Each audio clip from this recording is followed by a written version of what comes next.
1, 2, rise up. Arch your spine backwards. Eyes fixed to the roof. And inhale. 3, come down to Padahastasana. Try to keep your knees straight. Eyes fixed to the knees. If you're not able to reach the mat, just hold on to your legs wherever you can. Bend your leg, bring your right leg back to Sanchalanasana. Now I'm looking straight. Right knee is on the mat. Left knee is touching my left underarm and I'm looking straight. Plank pose, bring both legs behind and fix your eyes to the mat between the two palms. Arrange your body like a plank. The common mistake I see people doing is this. This is not plank because they are looking at the wrong part of the mat. Bring your body. Look at the mat between the two palms. Feel the tightness in the belly. Come to Ashtangasana. Knees down. Chin down. So chin is placed between the two palms. In Ashtanga, 8 parts of your body are touching the mat. 2 palms, 2 knees, 2 feet, chin and chest. Shoulders and elbows are not touching the mat. Rise up to Bhujangasana. Push your chest forward, look up, fix your eyes to the roof. Try not to sink your neck into the shoulder. Lift the neck upwards and outwards. Now come to Adho Mukhasana. Eyes fixed to the inner thighs. Bring your head, neck and shoulder closer to the mat. Bring your right leg forward.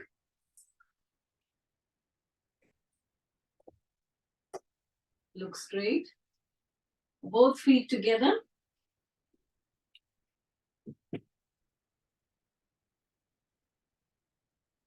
Rise up slowly. Arch your spine backwards. And Namaskar. So this completes one full cycle of Surya Namaskar. Now for the warm-up, we will do 2 cycles. Now I'm going to face the other end of the mat. Ready? Move back. Adjusting my position. 2, rise up. Can you ask it? Yes. You have any questions? Can you ask it? Rise back. 3, come down. Keep your knees straight. Eyes fixed to the knees. Bend your knees. Bring your left leg back. So this is Sanchalanasana. Left knee is on the mat. Right knee is touching my right underarm, looking straight.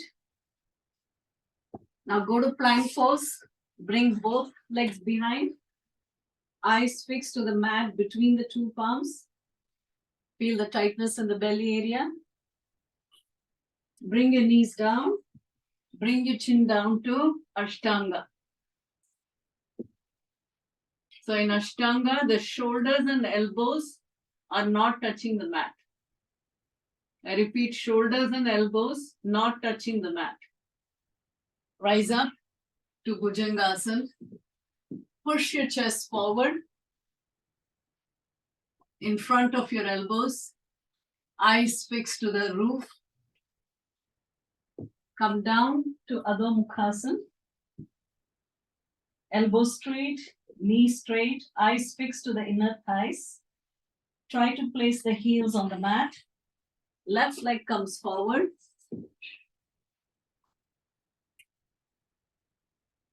Now my right knee is on the mat. Left knee is touching my left underarm, looking straight. Both feet together.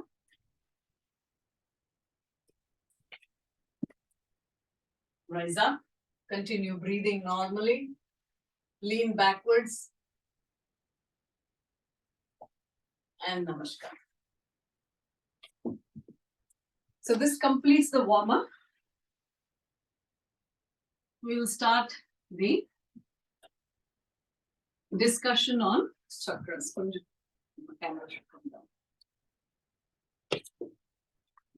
First of all, welcome everyone. Thank you for spending your valuable time with me, with your body, with your mind, trying to learn this very precious art of chakra healing. The reason I call it precious is this was not something that originated last year or 100 years ago. Chakras was originated in 6th BC, probably before that. Nobody knows the exact timeline. To give you an understanding of how old this tradition is, it is older than the oldest temple that you have seen. That much old. How do I know that? Can you show this? So this post, I'm going to share it next class, but I just wanted to quickly show you this. So if you look at this is the we will talk about this in detail. No, you don't have to do that. So the Dwaja Stamba is where the Mooladhara is. That's enough. And the Vimana, that is the pole that is right above the Moolasthana. That is where the Sahasrara is. So here they have, in this post, we will talk about this tomorrow in detail. But the point I was trying, you can remove. The point I was trying to make is that this tradition started even before the temples were built. That is the Agama Sastra. Everybody, at least some of you may be familiar with Agama Sastra, the science behind the temple construction and temple culture. So that was built based on chakras. So that is how old chakra healing is, right? And that's why we are here today to learn, despite all the inventions and technology and all that. Today also, we want to learn about this tradition because it has withstood all the testing times, all the criticisms, all the things that people said about it, didn't say about it, and still we are talking about this today. So that is the beauty of chakra healing. Now, before we go to chakras is a part of Tantric Yoga. So can you put this slide? Yeah. So chakras is, so that, even that crowd will see. Okay. So this also I'm going to share tomorrow. Okay. Now, what is the Raja Yoga? This is the predominant type of yoga that is practiced not only in US, all over the world. And the goal is very specific. The goal is to seek salvation or liberate the soul. But what is the goal of Tantric Yoga? The goal is to release the spiritual energy that is lying dormant within us. And chakras is a small part of the Tantric Yoga. So it's a two different schools of yoga. You can remove that. So Tantric chakras comes under Tantric Yoga. And why only 7 chakras, right? What is so magical about 7? So show this one, the spiritual significance. I think this everybody must have. Okay, the spiritual significance of 7. In our body, we have 108 energy centers. But only 7 centers are talked about. Right? Now this 7 comes from so many things that are in the macrocosm. See, remember always, whether it is Ayurveda or Vedas or yoga, everything is in the macrocosm, is part of the microcosm. And microcosm is me, my body. Everything is a part of me, is in the macrocosm. That is what Ayurveda believes, right? Many of you have taken courses in Ayurveda. So what is in the macrocosm? The 7 continents in the world. There are 7 days in a week. 7 colors in the rainbow. Why did they place only 7 colors in the rainbow?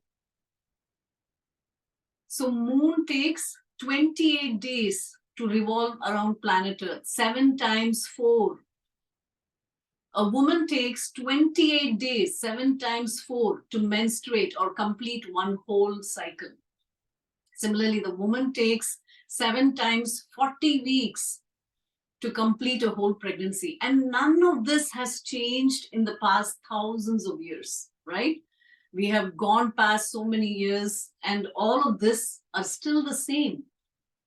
Science could not change it. Technology cannot change this, right? So what is it suggesting?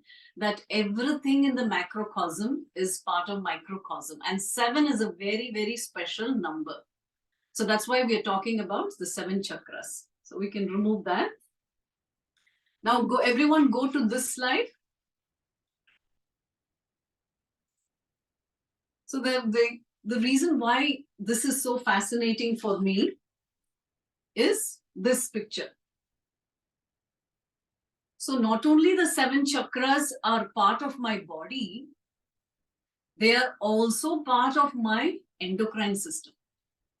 Now, endocrine system, if you know, they are the ones that controls all the important functions in our body.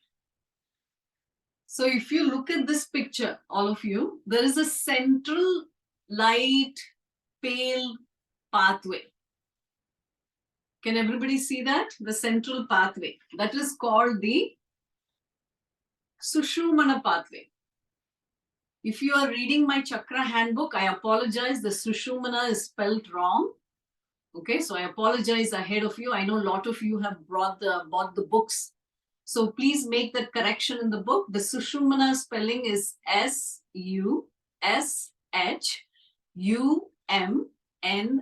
Sushumna. So that central pathway goes from Mooladhara down to the top most Sahasrara. Correct? And look how beautifully it is arranged along the endocrine organs. Right? So now all of you can stand in your knees. Yeah, you can remove that. So all of you stand on your knees like this, and we are going to start. Yeah, whoever can stand on the knees. Otherwise, you can stand straight like this. Those of you who can sit on the knees, do that. So we are going to start pointing the chakras in our body, right? Because this is part of my body. All the 7 chakras are here, right? So the first one is Mooladhara. So I'm going to point both sides, here and here.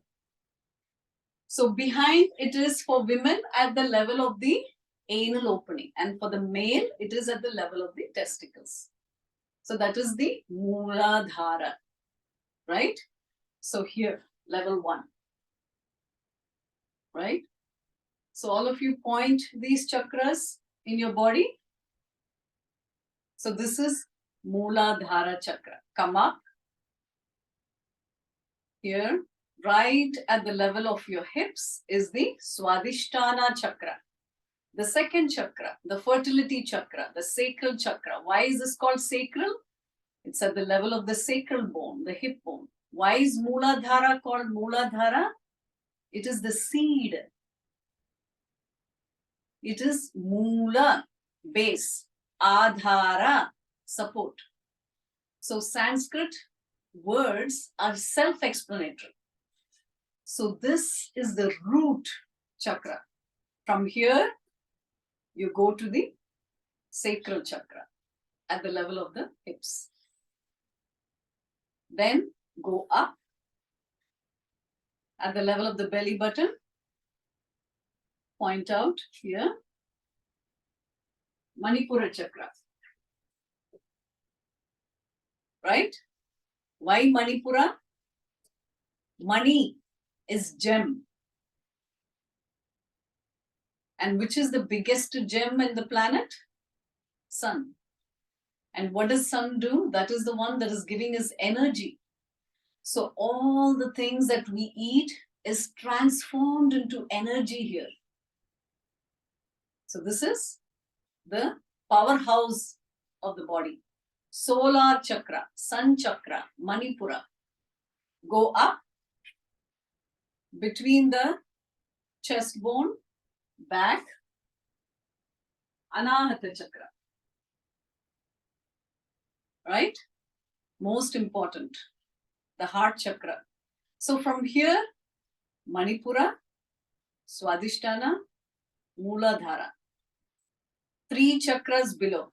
From here, 3 chakras, Vishuddhi, Agnya, Sahasrara. So where is Anahata? Right in the center of the body. And everyone knows how important the heart is, right? So the heart chakra is right here in the center of the body, between the 2 chest bones. Go up, Vishuddhi chakra, the butterfly shaped gland, thyroid gland lies here. This is the expression chakra. Go up, Agnya chakra. Agnya chakra is where the pineal gland lies. So if I put a straight line here between the 2 eyebrows, and if I put a line from above, the point where these 2 lines intersect inside the brain is where the pineal gland is. Very small rice grain size of the gland, pineal gland. And Sahasrara is the topmost chakra. How do you know where is Sahasrara? 10 finger breadths from the eyebrows. 10 finger breadths where your thumb intersects is the Sahasrara. 10 finger breadths and where your thumb intersects is your Sahasrara.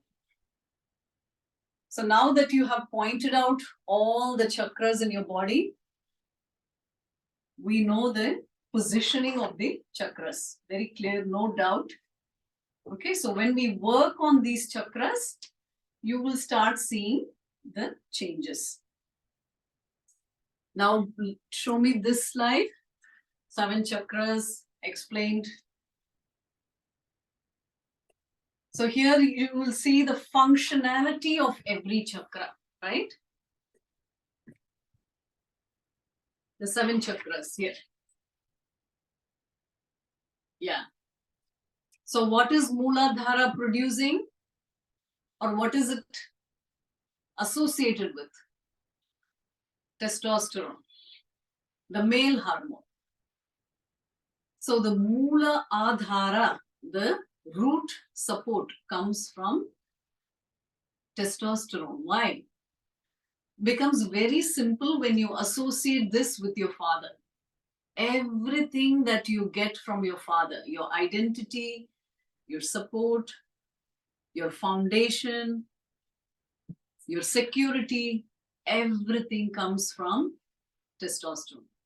And remember, even the females also carry testosterone, but less amount because we get it from the father. The males carry higher amount of testosterone and very less estrogen. But in females, we carry more of estrogen and less amount of testosterone. So what happens, you can remove the picture. So what happens when the Mooladhara is blocked? What happens when there is no security? So if this is my root, and if my root is not strong, the plant is going to fall down like this and it's going to die. In a human being's life, when there is no Mooladhara, no support. So the first predominant emotion is fear. What happens when you're consumed with fear? Psychological illnesses, right? So this is the next slide. So look at this slide. So what happens when the Mooladhara is blocked? Your foundation is gone, your rootness gone. You get social and psychological illnesses. What are these? Depression, anxiety, addictions, social disorders, terrorists, school shooters, Why school shooters are so common? Why is it in Mooladhara blockage? Gunmen, mafia, rapists. You can read this. So these social illnesses are also stemming from fear. We think that they must be very strong, but you go to their house, they will be sleeping with a pistol under the pillow. These gunmen, terrorists, mafia, rapists, all these people, they want to portray that they are very strong, but we don't sleep with weapons in the bedroom. But you go see in their house, they will be doing that. The shooters, the school shooters, they are walking with weapons inside the school because they are perceiving that everybody is out to get them. What does the terrorist feel? He's fighting for his identity. He doesn't have anything to support. He doesn't have a land. He doesn't have an identity. So he is going on killing people whom he comes across. So all the social evils that we see in today's society is because of the Mooladhara blockage. Very, very important. And that is why all these illnesses are rising. They are not going down. Depression. Who is saying that this is, World Health Organization is saying that this is the next pandemic we are going to face, not only in adults, but in children. Children are facing depression and suicide. Second gland, Swadhisthana chakra. Open this one. Open this slide. So here you will get beautiful depiction of all the characters of the chakras.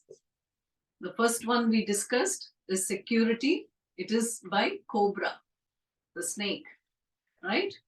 So that's always guarding. It's always on guard. Even when you're not seeing, it will still be there, and it will be like hiding somewhere, and it will show up his face when you are unprepared. So that's the guard of the thing. Second one is Swadhisthana, the sexuality, and that comes from who? From your mother. You can remove. So this is from the estrogen. And the character depiction is butterfly. So all the characters that you associate your mother with, love, beauty, affection, all those things. Nourishment. From the time you are born, she breastfeeds, and even when you become old, what does she ask when you first call up? Did you eat? What did you eat? Come home. I have something that your favorite. I've cooked your favorite. Come, right? So she is your nourishment. Everything that you're cooking today, you're learning, your self-survival tools comes from your mother. But today what happens? Swadhisthana is blocked. Why? Infertility is rising. 50%, more than 50% of the couples are not able to conceive naturally. What are the Swadhisthana illnesses? Open the slide. Illness associated with infertility. What is that? Polycystic ovarian syndrome, uterine fibroids, premenstrual syndrome, ovarian cyst, diseases swinging between two extremes. We will talk about that in detail when we go to Swadhisthana chakra. But remember all the disorders associated with your fertility. Today, many women are suffering from Swadhisthana blockage. And not only that, when you have Swadhisthana blockage, you will also most likely be affected by urine infections, bladder problems, kidney problems, all that is connected. Everything that is associated with elimination of the waste comes from Swadhisthana chakra. Everything that is eliminated, your menstrual problems, urinary problems, constipation problems, all those will come from Swadhisthana Chakra. Third one, let's go to Manipura Chakra. This slide. Yeah, we are already there. Yeah. Manipura Chakra is the number one reason why people go to the doctor's office today. Metabolic illness. You can remove it. What are the metabolic illnesses? Starting from obesity, diabetes, fatty liver, cholesterol, gastritis, pancreatitis, colitis, and the list goes on. Unlimited.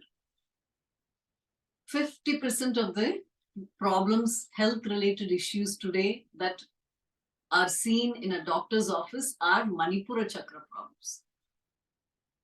Because we don't know how to eat, when to eat, and what to eat. So there is a very good book that I have written, 15 Sattvic Diet Rules. Okay, it's a very simple book, just like maybe 30 pages for people who want to understand what is Sattvic diet and what kind of diet to follow in the US, for the US audience. So you can download that. It's a very simple thing. And it will explain in detail about just Manipura Chakra problems, how these diseases come, how you can prevent them, what is important, and all those steps, how to eat, when to eat, and all those things will be explained in detail. The hormones associated are cortisol, adrenaline, pancreas, lipase, all these things, right? Anahata Chakra, what can we say, right? The most important chakra in the body is the heart. And when this is blocked, you get the life-threatening illnesses. What are they? Cancer, autoimmune illnesses, and incurable lung problems like ARDS, adult respiratory distress syndrome, bronchiectasis. All these have no treatments. So remember, Anahata Chakra problems, there is no permanent treatment in modern medicine. Take my word for that. Because if you have an autoimmune illness, you're going to be given steroids, immune suppressants, and biologics. What are those drugs doing? They're basically shutting off the immune system. So the defense, you don't have any defense system working in the body. So you can get exposed to all the millions of germs and virus and bacteria that is around you, and you can get infected. So if you see autoimmune disease people, they have a high chance of developing a cancer. My mother had rheumatoid arthritis at the age of 33, and she was diagnosed with brain cancer at 55. She cannot talk, she cannot walk, she cannot do anything now. For 7 years, she's bedridden. So it's a serious problem. Anahata Chakra blockage is a very serious problem. I've written a book called The Why Behind Cancer, because it is so complex. It's very difficult to explain this in a chakra healing program, and I'm trying my best. But if you want to know more about cancer and the psyche of it and why it occurs, read my book, The Why Behind Cancer.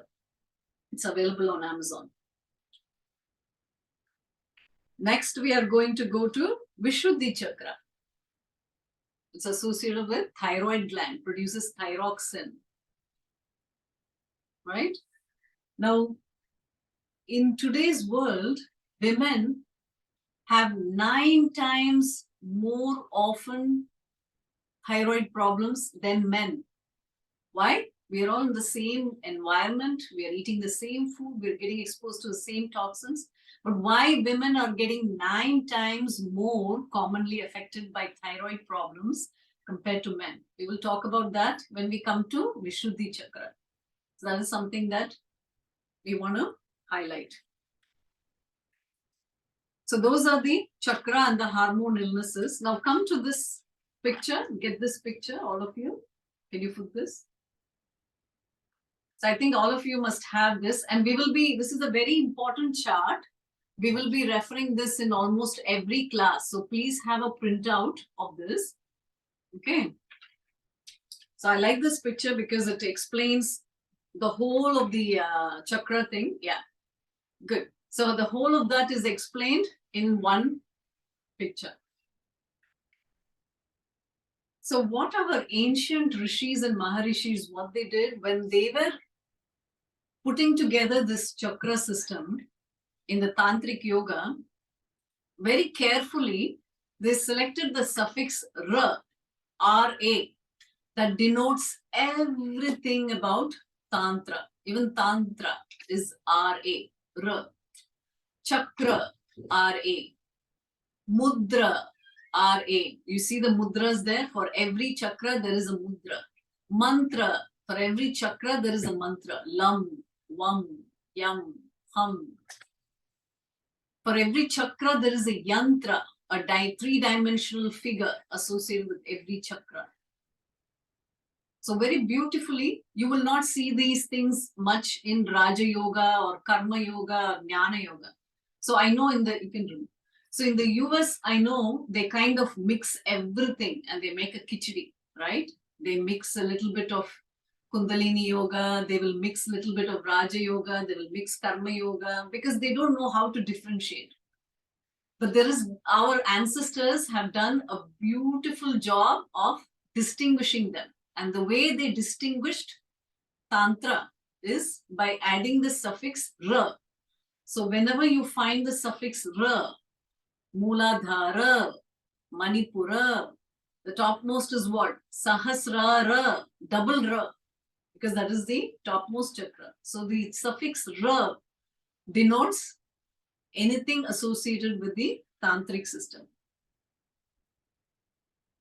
Now, go back to this slide again. Again, like I said, this is a very important thing. We will be using this again and again in every session. Okay. So if you look at this, the last column, you will see there is yantra, right? The three-dimensional pictures. And you will see in the yantra, or chakra symbol, it is called chakra symbol. They call it chakra symbol, but actually it is yantra. And it is marked with certain number of petals. Mooladhara has 4 petals, right? Swadhisthana has 6 petals. Manipura has 10. Heart chakra has 12. Throat chakra, Vishuddhi, has 18. But now see, Ajna chakra has only 2 petals. And then crown chakra, Sahasrara, has 1,000 petals because that is the unlimited power, right? Now, what is this petals? What is this petals? So we should not think like, they were naming after a flower. No, our rishis were actually scientists. So when they were naming petals, they have actually studied the human body. So in Mooladhara, there are 4 nerve ganglions that are meeting. So it has 4 petals. In the Swadhisthana, there are 6 nerve ganglions meeting. So it has 6 petals. So like that, it goes up. Here it is 18 petals. So the petals were used to teach the common man a simple term, like, petals. So they will remember it. But actually, scientifically, they all have been correlated with the human body and mind. So please don't don't consider chakras as something mystical or magical. Everything can be correlated with human body. What is Ida and Pingala? So in the center pathway, Sushumna, we have accessory pathways, Ida and Pingala. What is Ida and Pingala? They are afferent pathways and efferent pathways. One is bringing signals to the spinal cord, one is taking signals away from the spinal cord. Ida and Pingala, and these are running parallel to the spinal cord. Why Ajna has only 2 petals? So that is the 3rd eye here, right, between the 2 eyebrows. So this is the highest point that a normal human being can reach, like us. Now this is, Sahasrara is 1 in a million person. not for ordinary people to reach. Maybe Swami Vivekananda ji, Ramana Maharshi, Sadhguru ji, Sri Sri ji, only some people like that who have done immense sadhana, not only in this life, but from the previous lives. So those sadhanas are adding up and they have reached Sahasrara. So the what they have achieved in one lifetime, we can do that we have to do that multiple lifetimes to achieve what they have achieved, right? So they have achieved so much. They have done so much, help millions of people every day, live a better life. So that is Sahasrara. But what we can aim is Agnya Chakra. This we can achieve. A normal person can achieve. Why it has only two petals, manifest or unmanifest, powerless or powerful. That's all. That's all it matters here, right? You're either powerful or you're powerless. When you reach there, you're powerful. So that's why it is represented by peacock. So when it is fully open, it won't look anywhere like a peacock, right? It looks like a beautiful decoration. It looks like a beautiful decoration. So that is manifestation. So either you manifest or unmanifest.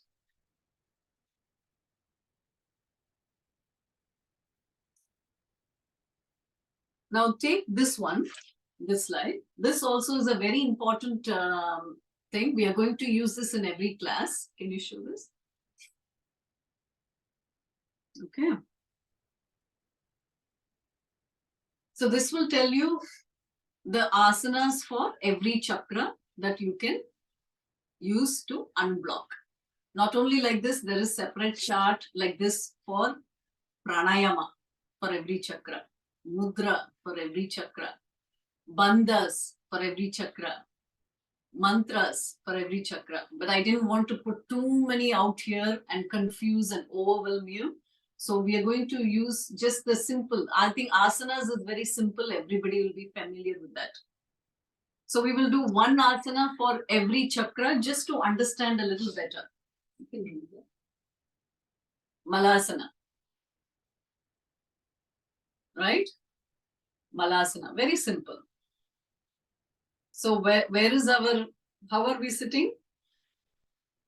The two elbows separating the two knees. This is the potty pose. And the Moola is in contact or meeting the earth. This is the earth element, right? Mooladhara is the earth element. Moola and Mala. Mala means tools. Some people are wrongly using it as garland. That is Mala. Mala, Mala. Two different things. So when you, this is Malasana, potty pose. So this is the way to connect with Mother Earth. Butterfly pose for Swadhisthana. Everybody will be familiar with this. Everyone try butterfly pose. So like this, we will not only, I'm just showing you a sample pose, but when we come to Swadhisthana, you will be learning different poses for Swadhisthana, different pranayama for Swadhisthana, different things related to Swadhisthana, how to unblock. Keep your spine straight, hold on to this and flap your wings. This is the wings of the butterfly. And notice when you flap where you are feeling the pressure in Swadhisthana, right? You're feeling the hips opening. That is your Swadhisthana chakra.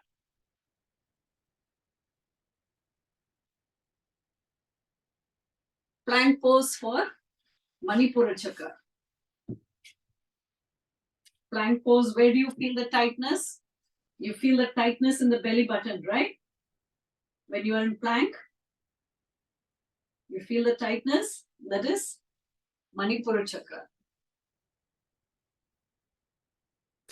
Anahata chakra, cobra pose. Today we did cobra pose. Push your chest forward. That's why I said bring your chest in front of your elbows. So your chest is fully open, neck is fully open. Matsyasana for Vishuddhi Chakra. That is not mentioned here, but I'm going to show you Matsyasana is very important for Vishuddhi Chakra. That's one thing that this chart is missing. So you can write it down. Matsyasana for Vishuddhi Chakra. For third eye, Vajrasana. Vajra, Vajra means diamond. So that's going to make your body strong. Vajrasana. And lastly, Sarvangasana and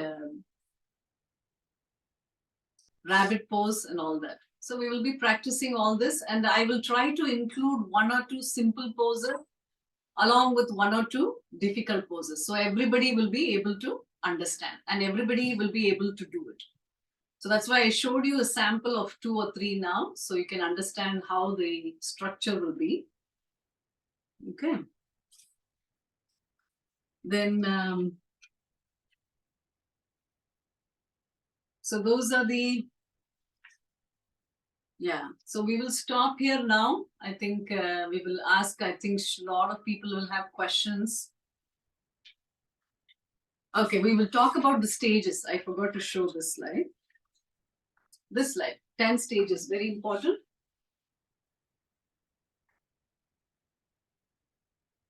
So here, as you are going through the program, you can easily place yourself in one of the stages, not that 10 stages in life. So you can easily place yourself in one of these stages, right?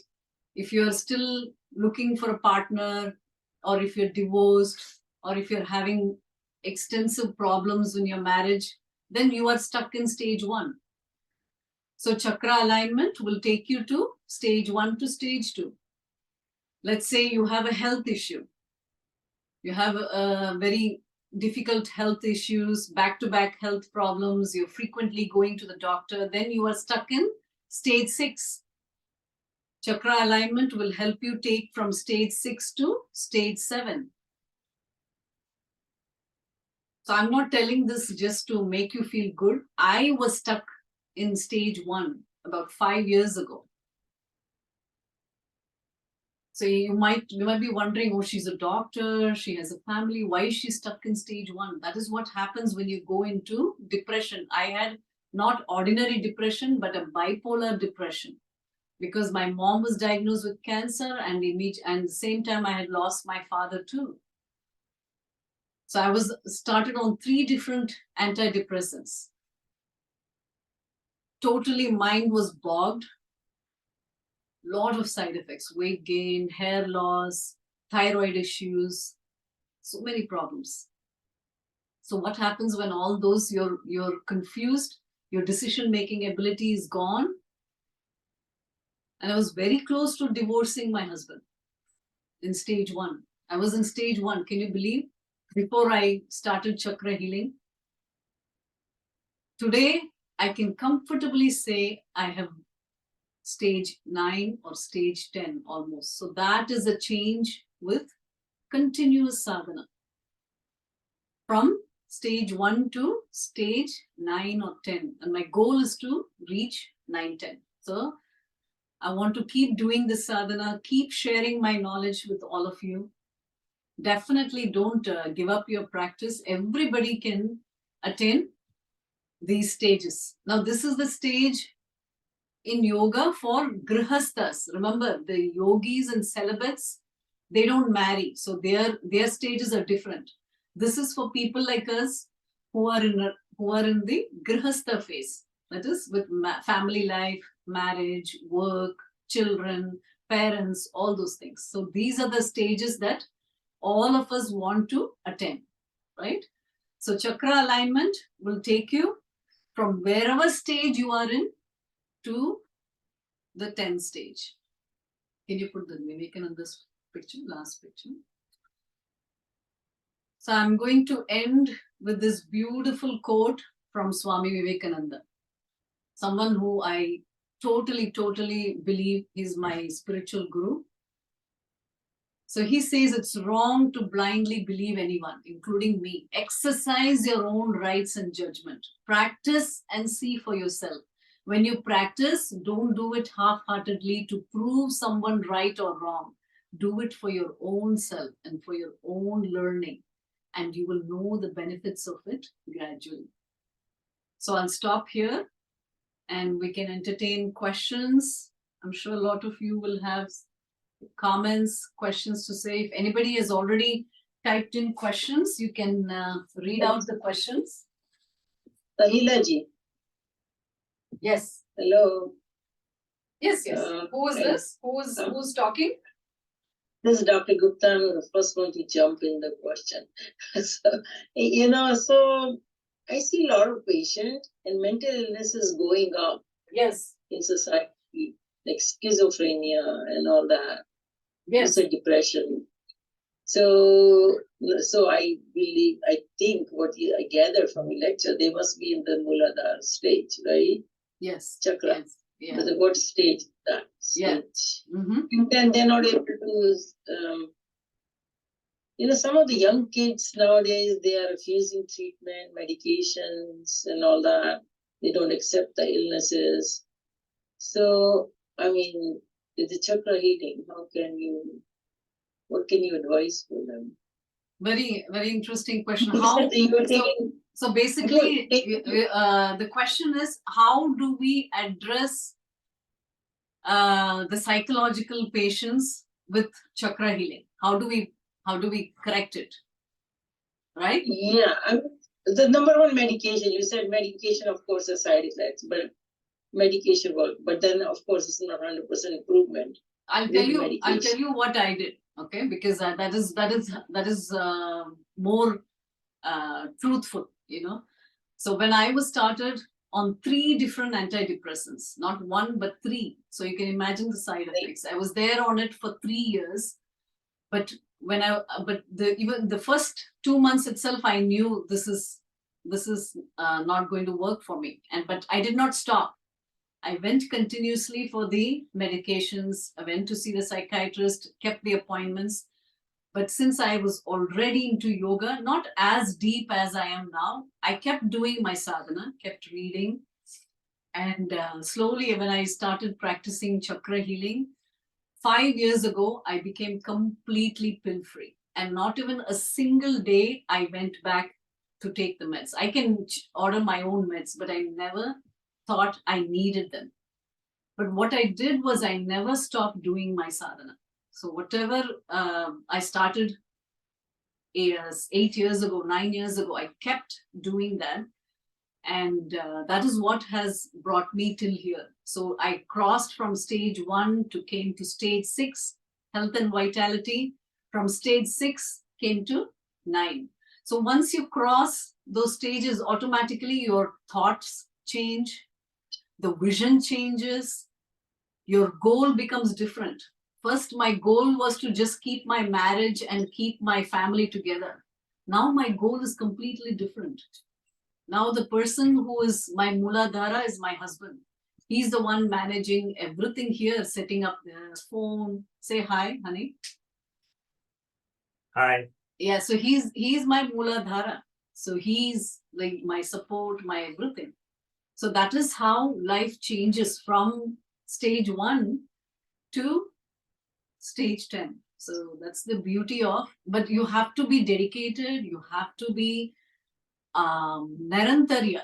That is a practice we say in yoga, uninterrupted practice, whether you're traveling, whether you're working. Even when I started the chakra healing, I was going to 3 different hospitals that time. I had 3 kids, but that didn't stop me. I used to come back home straight, go to my sadhana, and then go to the cooking. So somewhere that kept I kept that practice alive. And how to motivate that practice in youngsters, that is a big challenge. And that is what I want to partly solve the challenge. So yoga has to be introduced in the schools and colleges, number 1. Every kid starting from 5 years onwards has to know what is yoga. They don't have to know chakras, but at least basic yoga they have to know. So they can understand. They're completely now disconnected. People in today's generation will know everything about iPhone. They will know everything about planet Mars.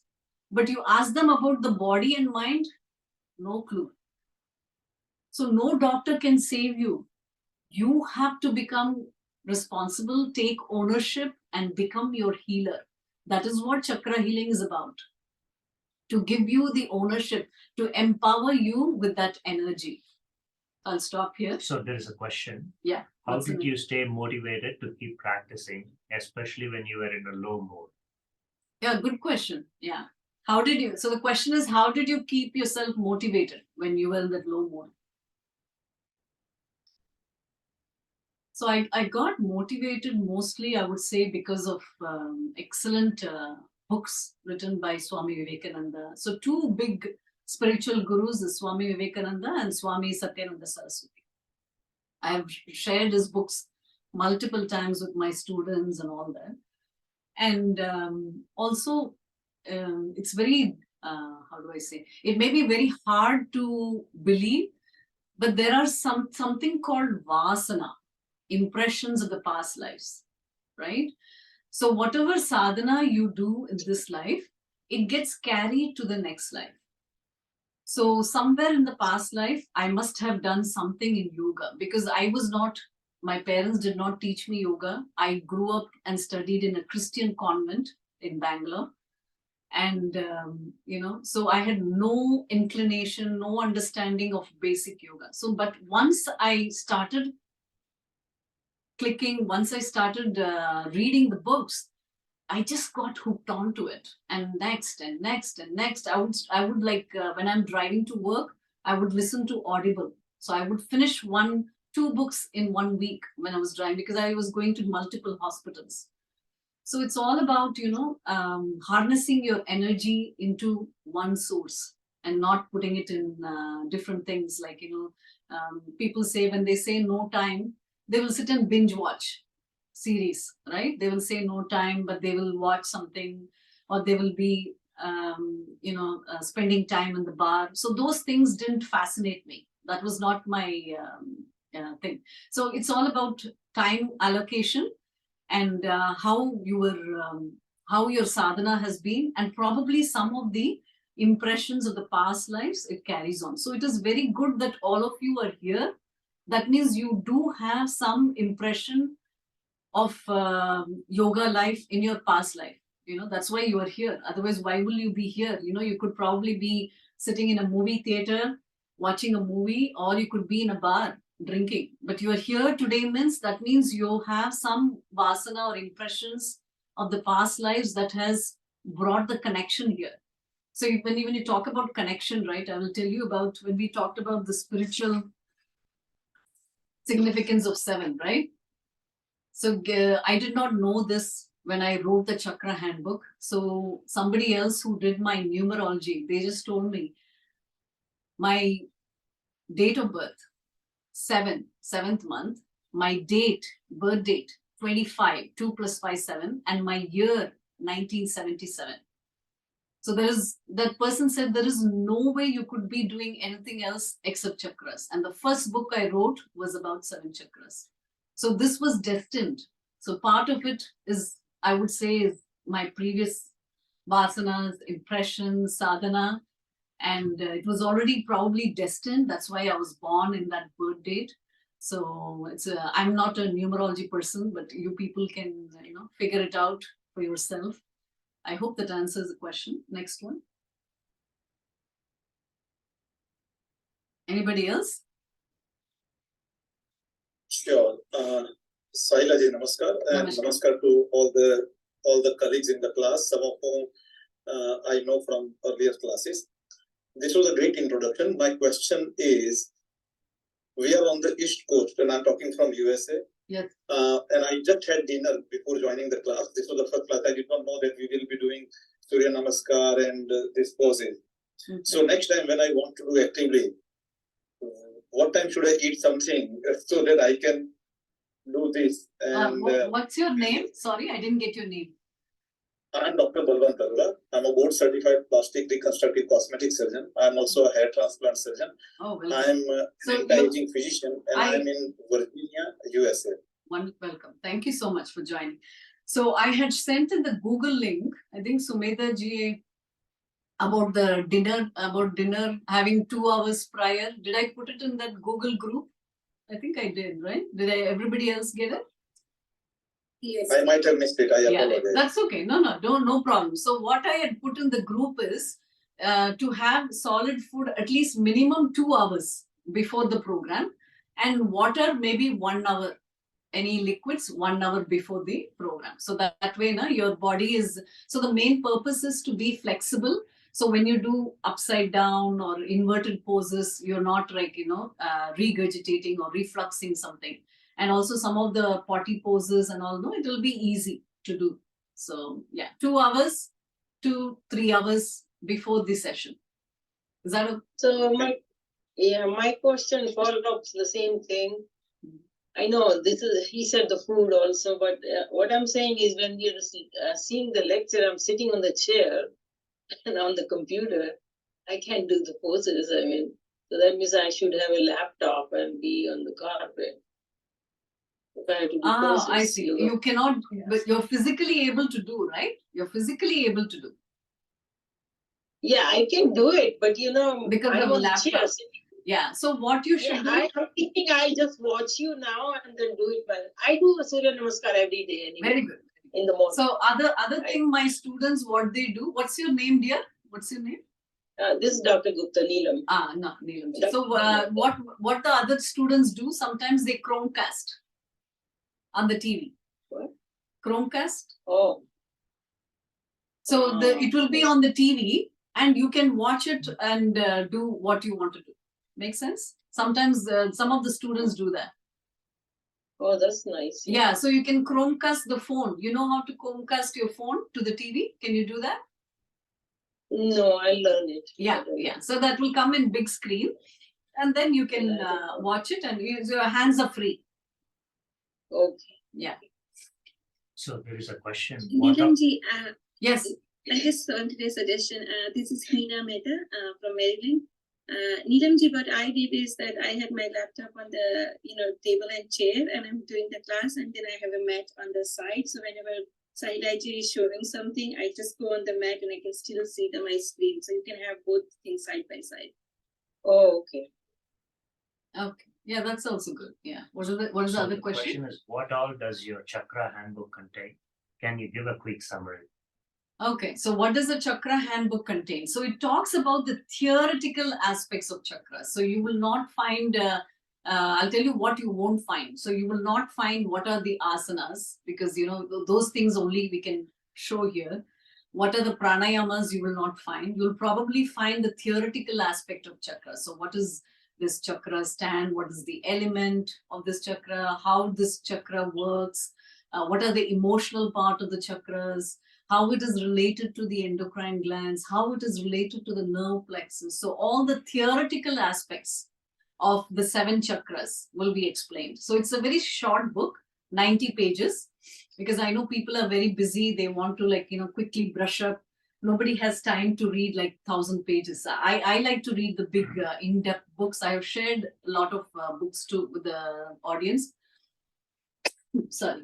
One of my favorite for chakras is the Swami Satyananda Saraswati's, the ancient tantric secrets of Kriya and Yoga.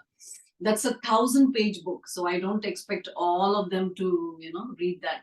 But my book is only 90 pages, and it will be there's an introduction chapter, and then 7 chapters for 7 chakras, and then there is a Q&A at the end. Like, what are the common questions people ask about chakras? How do you address those questions? So it's very simple, straightforward book. So it will be and quick to finish. Yeah. There is a question: can we cure hypothyroid with chakra healing? Hypothyroid, yes. Yeah.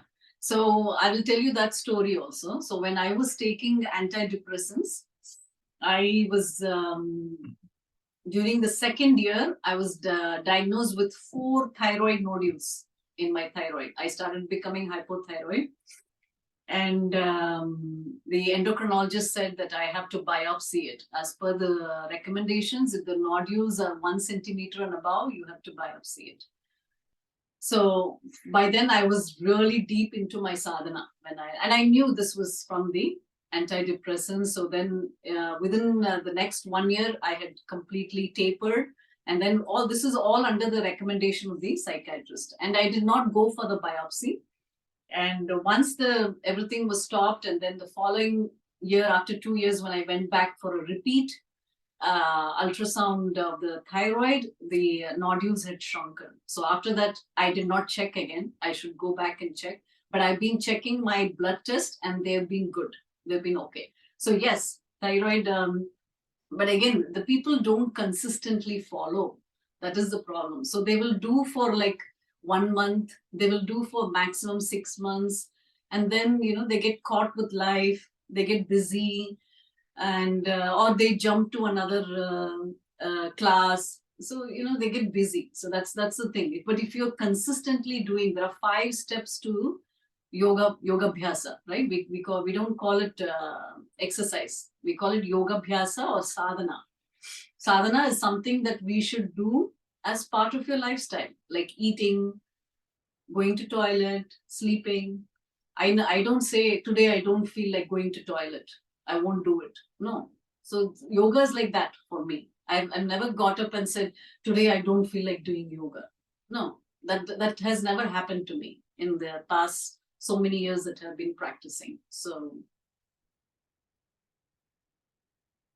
anything else?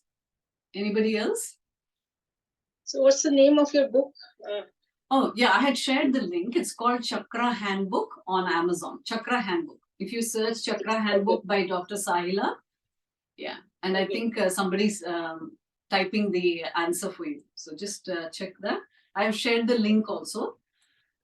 It's on Amazon. It's quite popular on Amazon. So I have one small question. This is Avinash. Sorry, I can't hear. Somebody's saying something. Yeah, this is Avinash. Are you able to Wait, hear wait, me? wait. Wait, somebody's saying something. You asked. One second. Hold on. Yeah, go ahead. Yeah, go ahead. Yeah, are you able to hear me now? Yeah. Yeah. Yeah. So my question is like every day we have to practice every chakras, yogasana or mantra or some kind of thing. And for how Yeah. Good question. Yeah. Often. Yeah. So the question is, do we need to practice all the chakras and mantras every day? Right? That is the question. How do we practice this? So when you finish this 10 sessions, in the last session, we have a personalized healing plan. Okay, so in that we are going to go over this in much detail. But for those who are missing that, then I will say, let's have a one-on-one conversation to see where the blockage is first. We can identify that. And then the sadhana should be in such a way that you are focused more on the chakras that are blocked.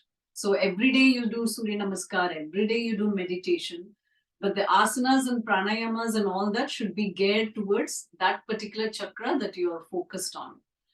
So, but those of you who want to achieve higher purpose, like, having, we will talk about that in the second session, about how you get into the manifestation stage, how you become the superpowers, how to get there. So those things we will be talking in the second class.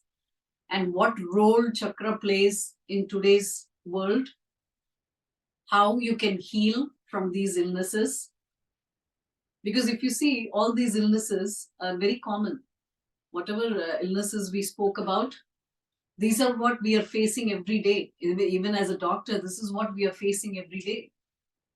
And what is the Medical Association predicting? That all of them are going to rise. Obesity, 43% is going to become 50% in 2030. So everything is rising.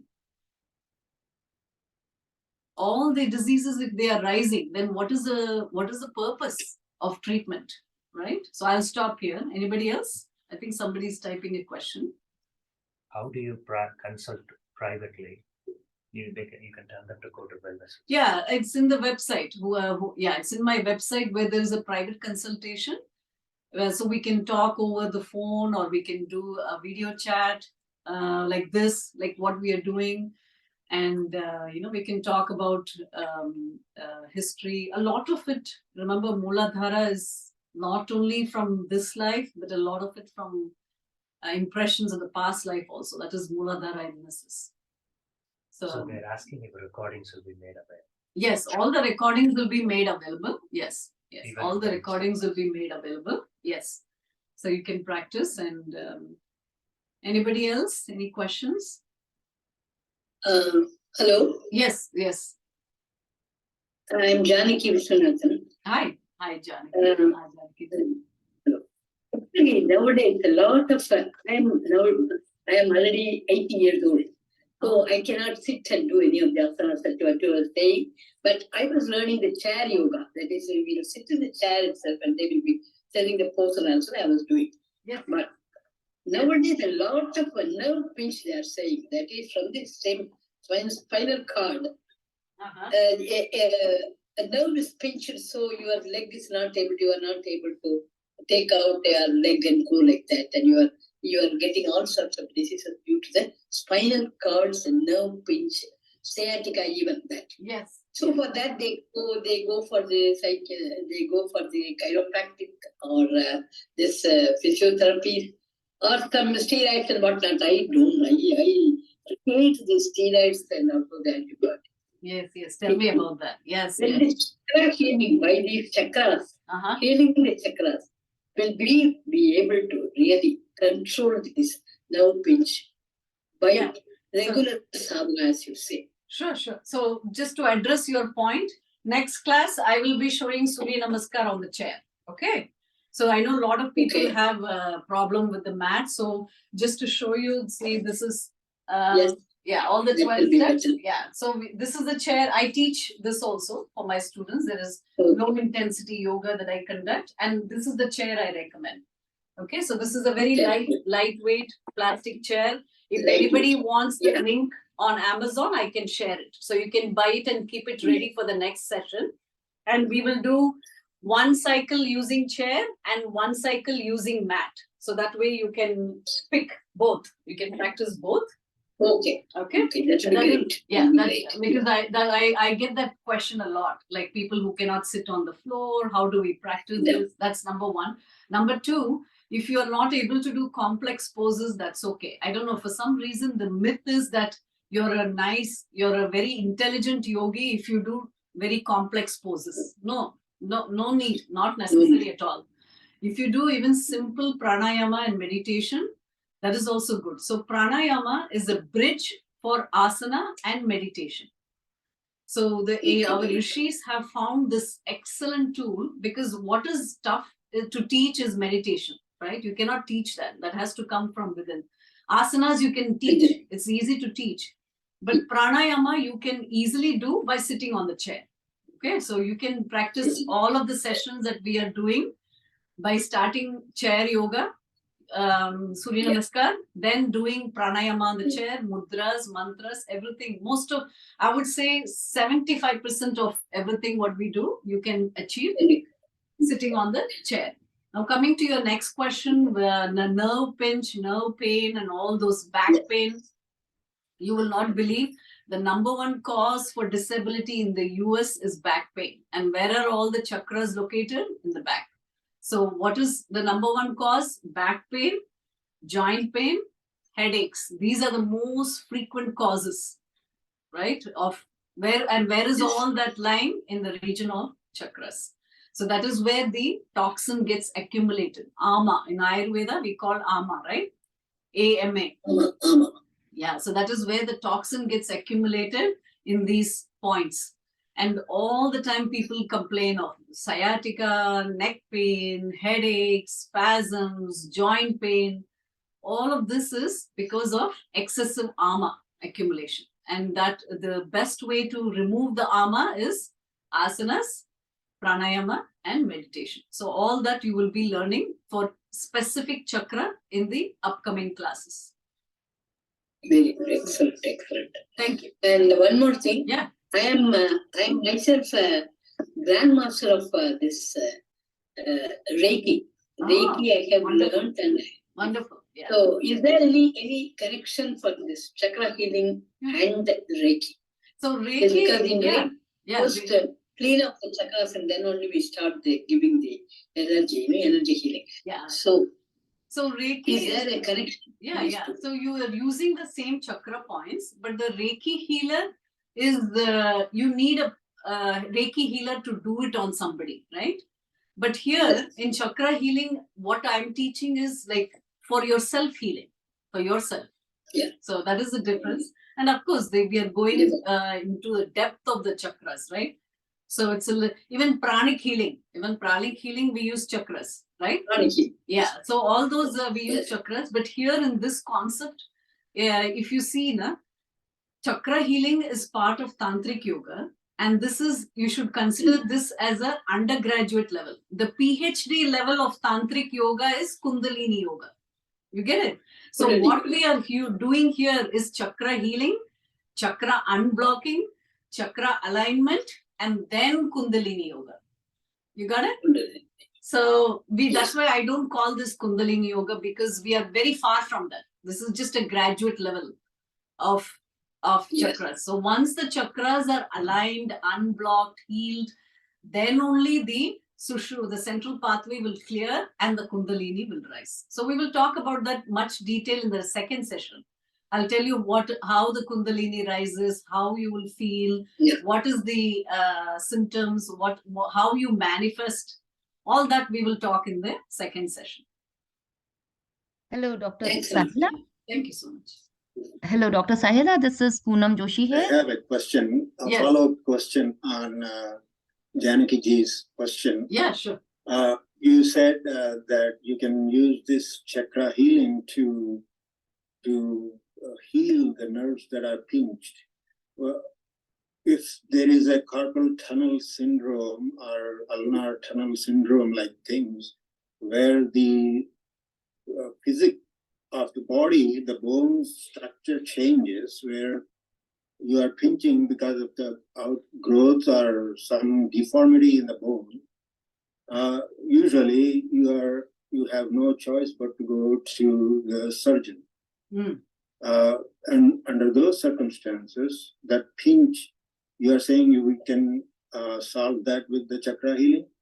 So what I'm saying is the pinch starts with carpal tunnel syndrome, right? The median nerve is entrapped in the carpal tunnel, correct? That is where the carpal tunnel syndrome comes. So what causes all that? It is because of bad posture, lack of stretching, lack of therapy and all that. So when all of us are working like this, right? In front of the computer, sitting like this, and what happens?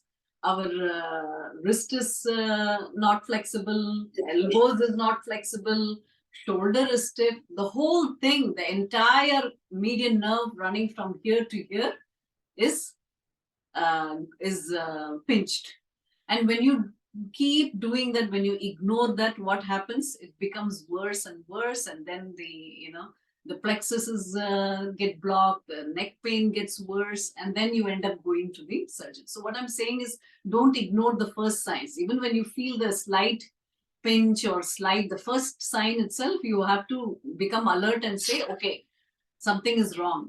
Either my posture is wrong, or I have to get this straightened, or I have to learn the asanas for this. And there are excellent wrist exercises that we learn. I do teach regular yoga, low intense, medium intense, high intense. So we use dumbbells, bands, so many different things, wonderful things. So, I teach them asanas only for the wrist joint, only for one particular joint. So, every class we change, we twist and, change. So what I'm saying is that, yes, once it has gone to an extreme stage, of course, you have to get it fixed by a surgery. I would be foolish to say, just live with pain. No, that's not the idea. But when you get it in the first stage itself, you have to be alert. And another thing with chakra healing is that you become very conscious of your body, that even if a small change happens, you become very aware of it. So that is also part of chakra healing, to increase your awareness. So when you get here, Agnya Chakra, what is Agnya Chakra? Is the satellite center, right? This is the satellite center of the brain. In olden days, the rishis communicated not through phone. Whatever I thought, the rishis will be communicating to me. So that is how Agnya Chakra works. But today nobody has functionable Agnya Chakra. What did we learn about pineal gland in the medical books? Nothing. Because all the pineal gland things that I learned was from the yoga books, because we don't know much about the pineal gland except that it produces melatonin. So what I'm trying to say is that these higher chakras, we are not activating it, we are not using it, we don't know how to transform it. So once you become aware with your body, with your functionality, then you're not going to let the carpal tunnel go that far where you have to end up getting surgery. Make sense? Right. So it's a preventative measure. Exactly. Early on, if you figure out, you will have the connection with your because mind once and you body. get into the carpal tunnel syndrome already, the nerve is pinched and the muscles are atrophying already. Yeah. It's all because of the posture. Like It's all because of poor postures. And I keep showing my students, like, how to sit on the table, sit down, like not on a high chair, sit down like crisscross, and place your wrist and elbows, and have a wide desk, nice wide desk, so that your elbows are supported, your wrists are supported, and have cushions. There's carpal tunnel cushions, you probably know better. So there is support available on Amazon. So use all of those things in the early stage on, and keep doing your neck stretches. Surya Namaskar is good. That is much good enough. If we can do Surya Namaskar in a full nice cycles, at least 4 cycles every day, that is going to stretch your body, stretch your hands, your neck.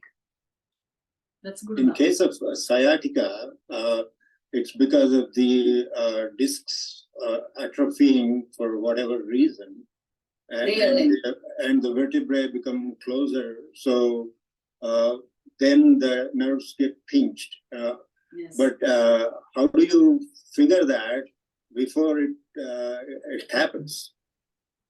So I don't know, correct me if I'm wrong, but sciatica, does it start off suddenly, or slowly they will start feeling the pinch, right? When they bend, one side hurts. Usually that's what my patients say. When I bend, Right. one side I feel the pull, or when I suddenly went to lift something, one side I feel the pull. So nothing starts off from goes to grade 10, right? So when they see the warning signs, they keep ignoring. So they'll be like, Right. let me take a painkiller, or let me get a massage and get over with it.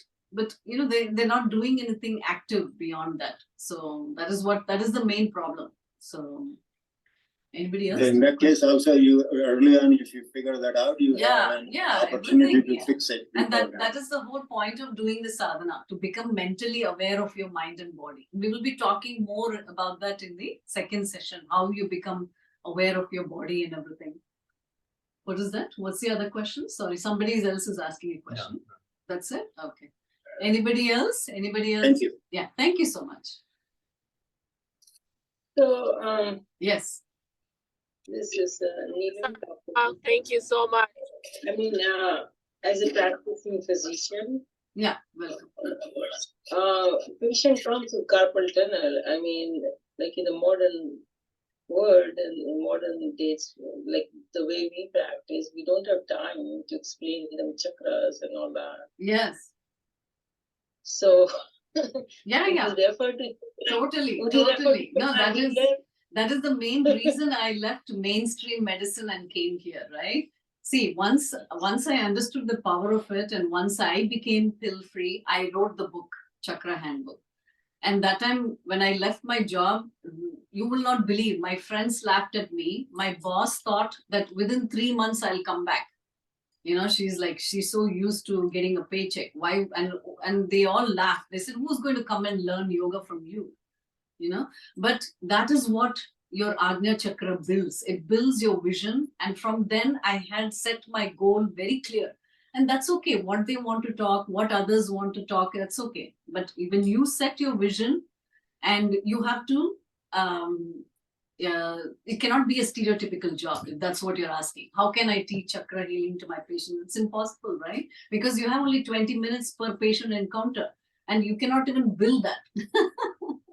You cannot build that, so it's impossible. So I that's why I switched gears and I came here. And every year my goal is to write one book, to reach this many people, to do this many podcasts. So I have very clear goals and sets, and all that will be, which I strongly believe is from chakra alignment. And you will not believe, when I was in college, medical college, I never wrote a single essay. I didn't know what to write. I probably didn't have anything to share. And now it's like every year there's a book, podcast, material. So all that is from the Vishuddhi alignment. So that happens. So if I may suggest, Yeah. the practicing allopathic doctors to refer you to, perhaps, to learn chakra from patients. Yeah, that will be great too. That will be great. But they should be motivated to learn. They should be motivated to get into the depth of it. And some amount of sadhana. You have to have some amount of sadhana to it, right? Somebody who has never experienced yoga or done yoga, it's very difficult to understand. That's why this university is perfect, because all of you are well educated, already aware of what it takes to be here. So, but for a new lame person who has never done yoga before, it's very difficult to teach or even to understand or comprehend what this is. So it's, again, it's the level of understanding of the person also matters. Especially they are so used to present lifestyle. They want quick results. Yes, they don't want. Yes. It's like a slow going process. But Yeah, they have to change their but one thing is, the changes are permanent. Like, once you start that and you press the speed pedal and you are on that sadhana, that's it. It's permanent change. There is no river. There is no, coming back to it. So people have to feel that. And that's why I use the quote of Swami Vivekananda ji, right? That's one of my favorite quote, right from day one. That is what I've been following. Like, don't blindly believe anyone. Keep practicing it. Keep doing it for your own learning, for your own benefits. And then gradually you will start seeing the changes. So that is what has worked for me from day one. So I strongly believe in that. Anybody else? Thank you. Thank you. Thank you so much. Wonderful questions, everyone. I must say that. Very interesting thought processes, especially a lot of physicians, so they can read my mind. Literally, you're reading my mind. So that shows that all of you are high alignment, which is very nice. Very nice. Thank you. Thank you so much. Thank you.